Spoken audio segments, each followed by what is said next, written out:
Biz Tahavi Əqidəsinin şərhi kitabından ibadəti şərhini davam edirik. Səhifə 50-ci səhifə. Bismillah deyib davam edək.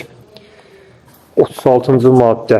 Onun hökmünü, yəni Allahın hökmünü təxirə salacaq və ya pozacaq heç bir şey yoxdur. Yəni Allahın yaratma hökmünü bəndələri poza bilməyəcək. Çünki bu hökmün pozulması onun acizliyini sübut edər. Bu isə mümkün deyildir. İmam Tahavi onun əmrini, yəni əməlini mənasında hökm sözünü qeyd etmişdir. Hökmün mənası, yəni onun əmrini pozacaq. Hökmünü təxir edəcək yoxdur. İfadəsi Allah Taala'nın əmrini gecikdirəcək heç bir şey yoxdur. Bütün insanlar onun qəhri və qüvvəsi altındadır. Heç kim bu qüvvəyə qadir deyil deməkdir. Yəni Allah Taala bir şey etmək istəyəcək, bir şey hökm verəcək. Kimlərsə onu təxirə salacaq. Belə bir şey yoxdur. Belə bir şey olarsa, bu Allahın acizliyi olmuş olar ki, Allaha belə bir şey yaraşmaz. Onun əmrinə qalib gələn yoxdur. Yəni, ehtimal olunur ki, İmam Tahavi əmr dedikdə təkvini nəzərdə tutmuşdur. Yəni, yaratmanı nəzərdə tutmuşdur. Onun yaratmasına qalib gələn yoxdur. Ondan üstün yaradıcı yoxdur. Necə ki, Allah Taala Uzaq kitabında buyurur ki, İnnəmə qavluna li şeyin izə əradnahu ən nəqulə ləhu kun fəyəkun. Biz hər hansı bir şeyi yaratmaq istədikdə ona sözümüz sadəcə ol deməkdir. O da dərhal olar. Bu ayə başqasından rububiyyəti, ilahlığı inkar edir və vahdaniyyəti isə onun üçün isbat edir. Allah bir şey ol deməklə o şey olursa, bu deməkdir ki, Allahdan başqa ilah yoxdur. Allahdan başqa idarə edici, kainatı yaradan, onu idarə edən yoxdur. Bir şey ol deməklə olursa, onun bundan başqa idarəçiyə nə ehtiyac ola bilər ki? Bu onun elə sübutudur ki, Allahdan başqa, Allahın əmrinə qalib gələn heç bir şey ola bilməz. Bir şey ki, Allahın hər şey ol əmri ilə olursa. Bütün bunlara biz yəqin dərəcədə iman etdik və hamısı onun tərəfindəndir. Bütün bu deyilənlərə biz yəqin dərəcədə iman etdik və hər bir şey Allah tərəfindəndir. Yəni, biz əvvəldə yazılanları təsdiqlədik. Yəqin dərəcədə dedikdə isə burada deyilənlərə təkcə təqlidlə deyil, əksinə nəql olunan dəlillərlə və əqli sübutlarla, yəqinliklə, heç bir şək şübhə olmadan iman etməkdir. Yəni, biz iman etməyimiz sadəcə olaraq Quranı oxuduq, bizə müəyyən şeylər bildirdilər, onunla imana gəldik. Yox, biz eyni zamanda ətrafı seyr edərək, təfəkkür edərək, Rəbbimizin yetirdiyi bu ulduzlara baxaraq, yerin bitirdiklərinə baxaraq, insanın özü-özünə baxaraq, təfəkkür edərək, baxır, düşünür ki, əqli dəlillərlə bu qənaətə gəlir ki, həqiqətən də yerin göyün mütləq bir sahibi vardır. Bütün bunları bir yaradan üstün qüvvə vardır. Dəlilləri ilə sübut edilmiş elm isə yəqin adlanır. Yəni, biz bütün bu qənaətə yəqin dəlillərlə bu qənaətə gəlmiş oluruq. Belə ki, Allah Taala Ənam surəsində buyurur ki, beləcə İbrahimə göylərin və yerin mülkünü göstərdik ki, tam qənaətlə inananlardan olsun. Burada tam qənaətlə inananlardan deyilmişdir. Çünki İbrahimin əleyhissalam elmi yaradılmış olanın, məxluqatın yaradana dəlalət etməsi vasitəsilə əldə edilmiş olub, yəqinlik kəsb edir. Yəni, İbrahim əleyhissalam öncə iman etməmişdən öncə aya baxır, ay mənim ilahımdır. Sonra ulduza baxır, ulduz mənim ilahımdır deyir. Sonra günəşə baxır, günəş mənim ilahım deyir. Sonra daha da dərindən təfəkkür edərək əqli nəticəyə gəlir ki, bütün bunların bir yaradıcısı vardır. Bütün bunları bir hərəkət etdirici bir qüvvə vardır. O da Allahdır. Dolayısıyla insan Alimlər deyirlər ki, əsasən Maturidi əqidəsində budur ki, əgər Peyğəmbər gəlməsə, Allah Peyğəmbər görsətməsə belə, insan Allahı tapa bilər. Yəni, Allahın varlığını əqli ilə dərk edə bilər. Amma əşarilər deyirlər ki, mütləq bir Peyğəmbər göndərilməlidir. Hər ikisində özünə görə dəlilləri vardır. Maturidi əqidəsində isə bu, əsasən də İbrahim əleyhissalam qissəsini nümunə gətirərək deyirlər ki, necə ki, İbrahim əleyhissalam Allahı bu şəkildə həqiqətinə vardı. Allahı öncə başqa şeylərə bənzədirdi, sonra isə bütün hər şeyi yaradan bir Allah olduğuna qənaətinə gəldi. 8-ci dərsimiz çox qısadır, bu qədər bitdi. Mövzunun sonunda anlaşılması üçün suallar yazıb. Allahın hökmünü və qəzasını təxir edə biləcək var mıdır? Dedi ki, Allahın əmrini, hökmünü pozacaq bir şey olarsa, onun hökmünə bir şey təsir edərsə, demək ki, onun naqisliyi, acizliyi olmuş olar. İkinci sual, onun əmrinə qalib gələn yoxdur. Sözündən nə başı düşülür? Onun əmrinə qalib gələn yoxdur. Bəli. Allah bir şey ki, Allah ol deməklə olursa, bütün kainatı sadəcə ol kəlməsi ilə meydana gətirirsə, onun əmrinə qalib gələn bir şeyin olması da qeyri-mümkündür. Bu sual ona bənzəyir ki, məsələn, Allah özündən böyük bir şey yarada bilərmi? Öncə deyirsən ki, Allahu Əkbər, Allahdan ən böyük, Allah ən böyükdür, ondan böyük yoxdur. Sonra da sual verirsən ki, özündən böyük yarada bilərmi? Bu məntiqsiz bir sualdır. Ən böyükdən böyük olmuraq. Sinifdə ən yaxşı oxuyan Əlidir. Sual vermək ki, Əlidən daha yaxşı oxuyan kimdir? Necə məntiqsizdirsə, eləcə də Allah barəsində o sual vermək də məntiqsizdir. Yəqin elm nə deməkdir? Yəni, yəqin elm dedik ki, dəlilləri ilə sübut edilmiş elmə yəqin elm deyir. Bizim də imanımız yəqinliklə İslamiyyətə inanmışıq. Belə deyək, təqlidi yolla yox. Biz kör-körana yanaşmamışıq. Biz hər şeyi düşünərək, ağlımızla, kimsə buna bizi məcbur etməyib, ağlımızla düşünərək və nəqli dəlilləri də, yəni Quranı, sünnəni, Peyğəmbər hədisləri oxuyaraq bu qənaətə gəlmişik ki, ən doğru yol budur. Bundan başqası əlbəttə ki, yanlışdır. 9-cu dərs nübüvvət bəhsi ilə başlayır. 39-cu maddə. Həqiqətən Muhammed onun, yəni Allahın Mustafa, əmin, müctəba, mürtəza, qulu və rəsuludur. Şərhinə baxaq. Allahın vəhdaniyyəti və sifətlərinin isbatından sonra iki şəhadətlə imanı tamamlanmaq üçün Peyğəmbərlərin seyyidi Həzrət Muhammedin sallallahu aleyhi və səlləm nübüvvətinin sübutuna başladı. Yəni, öncəki dərslərimizdə biz Allahın vəhdaniyyətini, Allahın bir olmasını, eyni zamanda Allahın sifətləri barəsində oxuduq, bunun isbatını oxuduq. Şəhadət tamamlanması üçün nə ayırmalıyıq? Peyğəmbəri də bura əlavə etməliyik ki, şəhadət tamamlansın. Yəni, bizim imana müsəlman olmamız üçün, şəhadət tamamlanması üçün Peyğəmbər də təsdiqi lazımdır. İman Allahı adı və sifətləri ilə tanımaq, Həzrət Muhammedi sallallahu aleyhi və səlləm və onun gətirdiyi şəriəti təsdiq etmək deməkdir. Bu səbəbdən də Allah Teala Peyğəmbərə iman etmə əmrini, özünə iman etmə əmrinin birbaşa ardınca gətirmişdir. Ayədə Allah Teala buyurur ki, ey insanlar, mən Allahın sizin hamınıza göndərilmiş Peyğəmbəriyəm. O Allah ki, göylərin və yerin hökmü O'nundur, ondan başqa heç bir ilah yoxdur. O diridir və o dirildir və öldürür. Buna görə də Allah, eləcə də onun Allah'a və Allahın sözlərinə inanan və ümmi Peyğəmbər olan Rəsuluna iman gətirin. Allah özündən sonra, özünü vəsf etdikdən sonra Peyğəmbərə iman gətirin deyir ikinci olaraq. Həqiqətən Muhammed sözü əvvəldəki həqiqətən Allah təkdir sözünə bağlıdır. Bir-birinə bağlı ifadələrdir. Biz Allahın vəhdaniyyəti mövzusunda onun inayətinə etiqad bəsləyərək deyirik. Həqiqətən Allah təkdir və həqiqətən Muhammed onun seçilmiş quludur.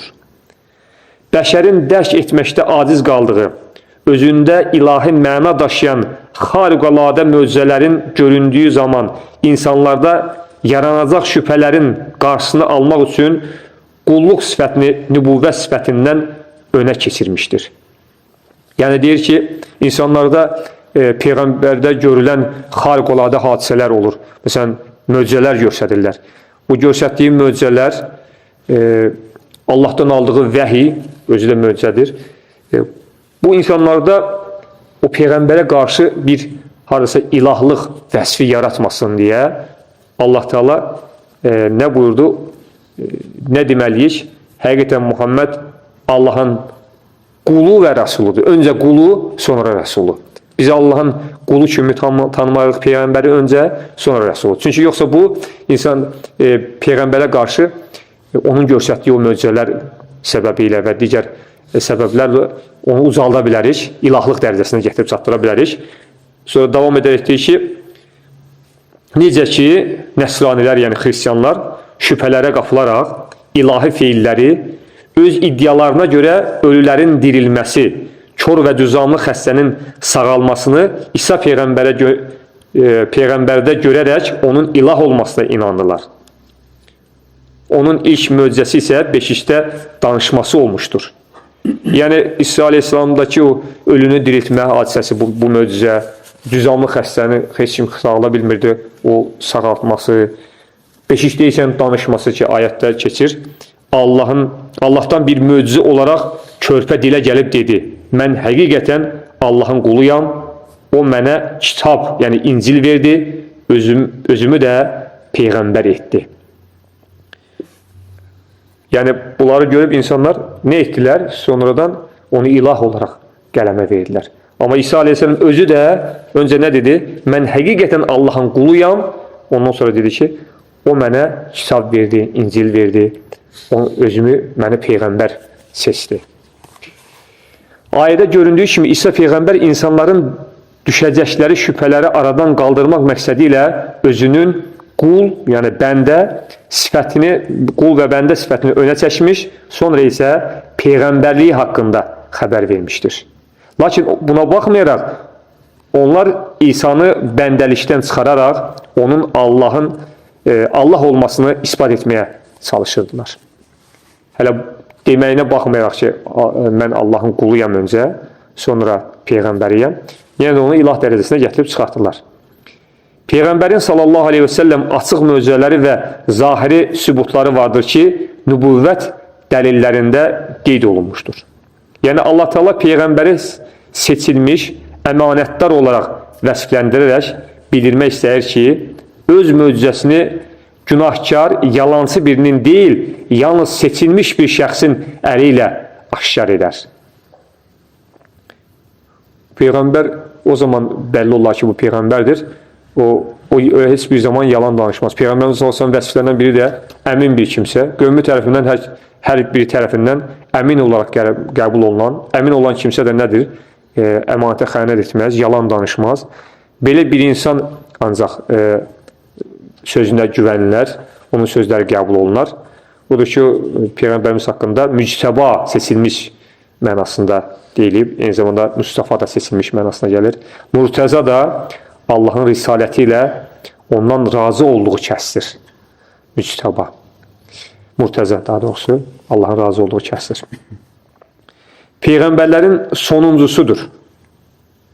Uca Allah buyurur ki, Muhammed aranızdakı kişilərdən heç birinin atası deyildir. Lakin o, Allahın rəsulu və Peyğəmbərlərin sonuncusudur. Çünki onun risaləti əqli və nəqli dəlillərlə ispat edilərək xəbər verdiklərinin doğruluğu təsdiqlənmişdir. Eləcə də hədislərdə ondan sonra Peyğəmbər gəlməyəcəyi bildirilmişdir.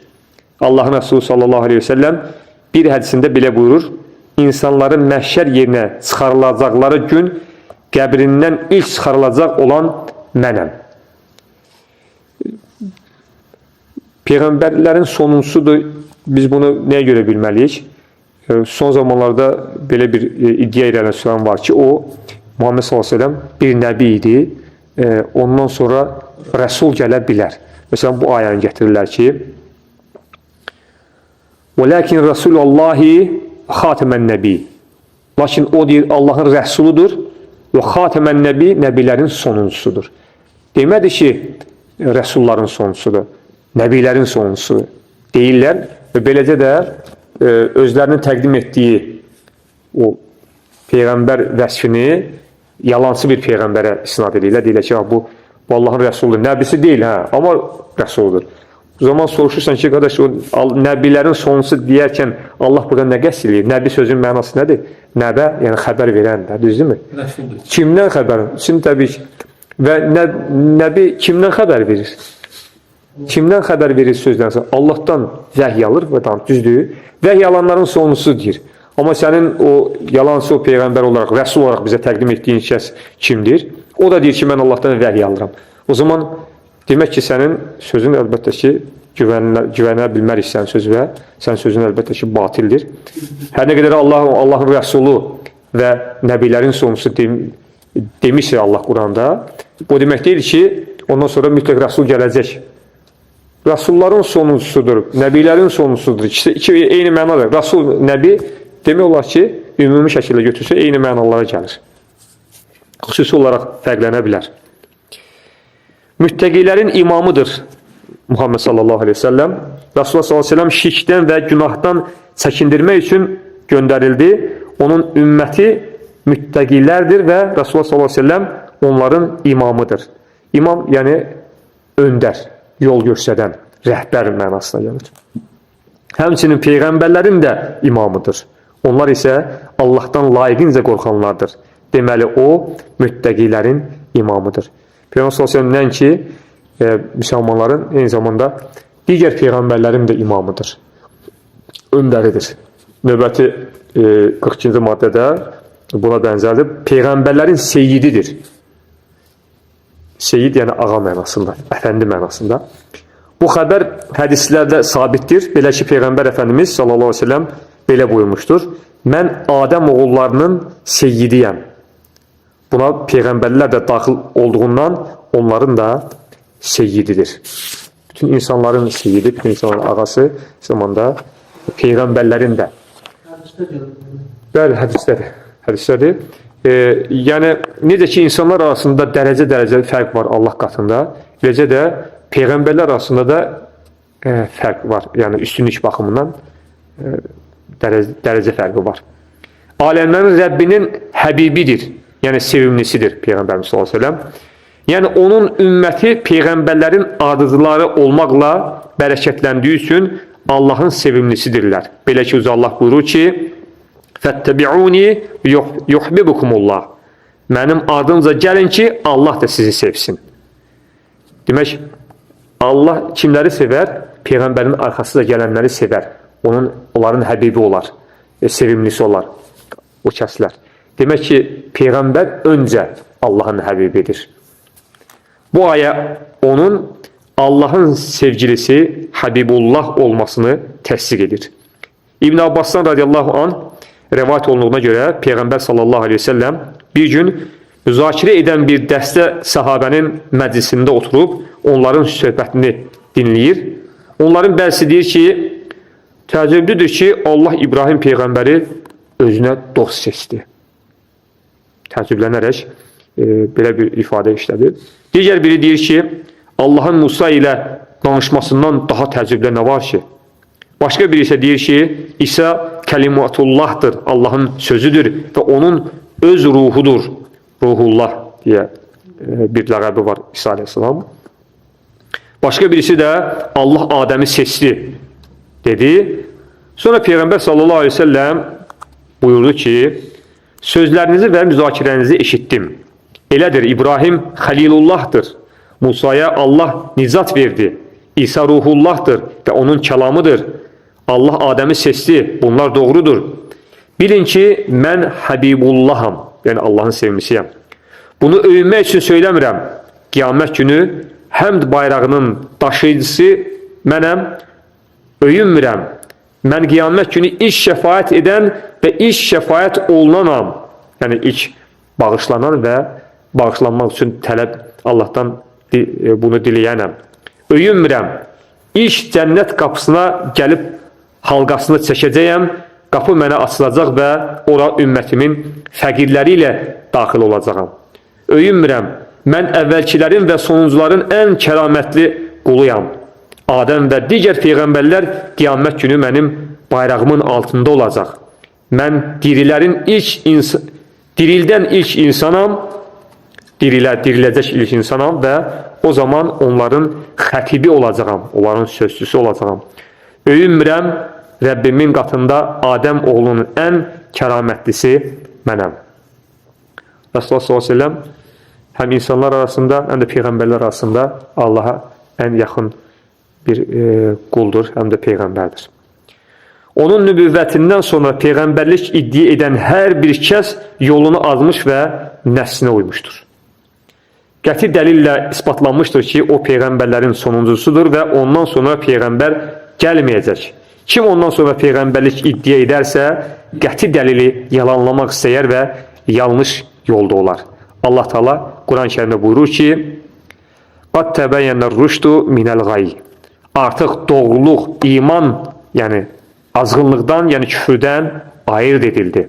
Deməli, zəlalətdən hidayət, küfrdən iman, batildən haqq aşkar oldu.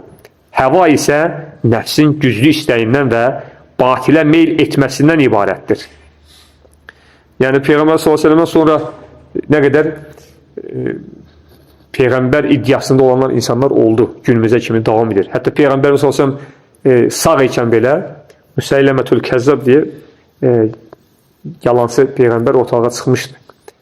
Və Peyğəmbərin vəfat edəndən sonra nə qədər oldu? Bu günümüzdə də var hələ də. Amma onların özləri ilə nə qədər kütlə apara bilirlər? 500 nəfər kör-körana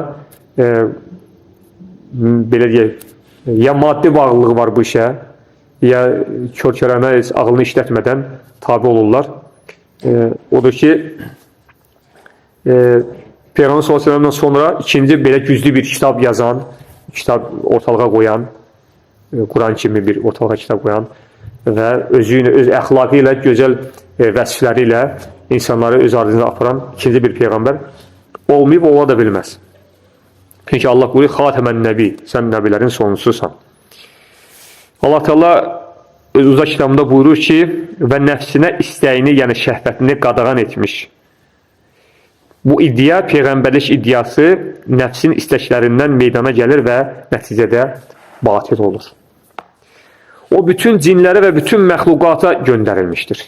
Peyğəmbər s.ə.v sadəcə insanlar deyil, eyni zamanda cinlərə göndərilmişdir. Yəni, o, insanları və cinlərin peyğəmbəridir. Bütün insanlara göndərilməsinin dəlilinə gəlincə isə Allah Teala Quranda buyurur ki, ey insanlar, mən Allahın sizin hamınıza göndərilmiş peyğəmbəriyəm. İleykum cəmi'a, sizin hamınıza göndərilmiş peyğəmbərəm. Digər bir ayə, biz səni təkcə öz qövmünə deyil, bütün insanlara müjdə verən bir peyğəmbər olaraq göndərdik. Və mə ərsəlnəkə illə kəffətən linnəs. Bütün insanlara, sadəcə öz qövmünə deyil, bütün insanlara.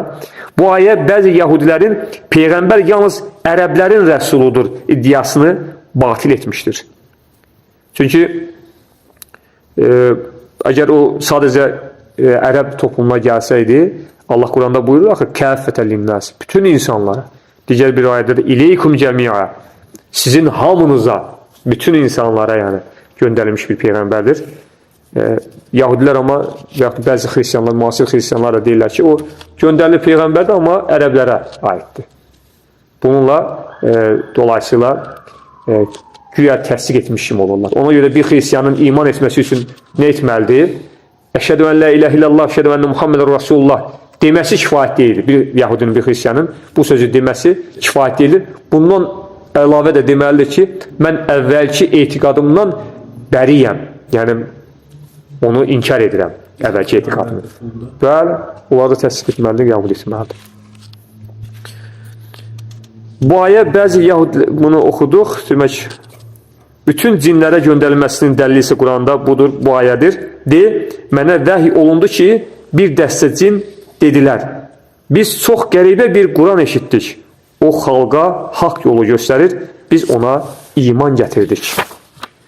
Doğrusu biz hidayət yolunu göstərəni, yəni Quranı dinlədiyimiz zaman ona iman gətirdik. Peyğəmbərin s.ə.v Rasul-ü Sakaleyn, yəni hər iki, həm cinlərin, həm də insanların peyğəmbəridir. Belə bir ləqəbi də var, Rasul-ü Sakaleyn. Demək, iki vəzifəsi var, həm insanları, həm də cinləri hidayətə gətirmək. 46. Haqla və hidayətlə, nur və işıqla hidayətə gətirmək vəzifəsi var. Haqla sözü o göndərilmişdir ifadəsinə bağlıdır. Yəni, uğruna göylər və yer xəlq olunan Peyğəmbər haqla göndərilmişdir. O, yaradanın vəhdaniyyətinə dəlil, əmirlərinə və qadağalarına bəndəliş etməyin, ölümdən sonra axirətdə mükafat və ya cəzanın göstəricisidir. Haqla, yəni Allahın bəndələr üzərindəki haqları olan şəri hökmlər, fərzlər, vacibatlar və s. nəzərdə tutulur. Qarşılığı zəlalət olan hidayət sözü məqsədə çatdıran dəlil deməkdir. Necə ki, Allah Teala ayədə buyurur, onlar doğru yol əvəzində əyri yolu satın almış kəslərdir. Hidayətin mənasının bəyan və açıqlamaq olduğu da söylənmişdir. Bu təvilə görə açıqlama belə olur. Allahın Rəsulu haqq yolunun insanlara bəyan etmək üçün göndərilmişdir. Ki, Quranda Allah Teala buyurur ki, sən onunla insanları düz yola yönəldirsən. Haqq və hidayətlə doğru yola yönəldir Peyğəmbərin s.ə.v. Bir də nur və işıqla göndərir. Nur və işıqla isə ifadəsindən məqsəd həqiqəti bəyan edən Qurandakı açıq dəlillər və digər dəlillərə əsaslanan şəriətdir. Yəni, Peyğəmbər s.ə.v. nur və işıqla insanları hidayətə gətirir deməkdə məqsəd Quranla, eyni zamanda əqli dəlillərlə mənasına gəlir.